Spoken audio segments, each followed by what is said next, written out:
We were a moment in time. We're in basically the mecca of the music scene in Austin in the 90s. EMO'S came along and was like, not only were we a punk club, we're a big-ass, awesome punk club with 2 awesome big stages. It felt like there was like maybe 500 folks that all knew each other.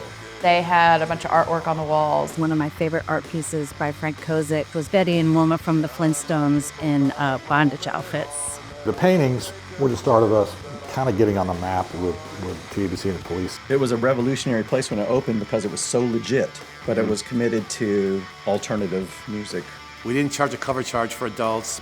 Free every night of the week, super cheap beer, always had cool bands, always packed. EMO'S catered to everything that was the underground. They'd pull in big bands that were good bands that you wanted to see, and then they would let local bands open for them and they would treat them well. Local music support for us, it was unconditional. And that's what bands need, they need that core place, and that's what makes a scene. And EMO'S was that in the 90s.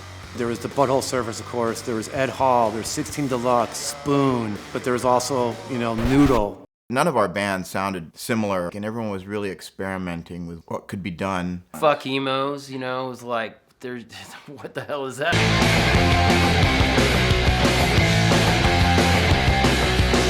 Jack Black was here one night. He's like, I want to know the story about the fuck EMO'S. I saw them in San Francisco. They're hilarious. This is what catapulted us to stardom in Austin, Texas in the 90s. That was an immediate impression, just how crazy and diverse this town is going to be. We would do all these free shows, so the bands were really good, but when Nirvana hit, then the guarantees kind of went up and some other competition came into town. That's when I started charging a little bit of money for adults. They started charging $1 for shows, and there was just public outrage. People were boycotting EMO'S. This is bullshit. I don't know what they think they're doing, but they're certainly made not of supporting money? art. And we were outraged. EMO'S was bringing in all these great touring bands like, No Means No, or the Boredoms, or Jesus Lizard, John Spencer Blues Explosion. And of course, Johnny Cash. It was an amazing show, and then he closed the set with A Boy Named Sue, and the last line on it was, If I ever have another boy, I'm gonna name him Emo. You can't get any better than that.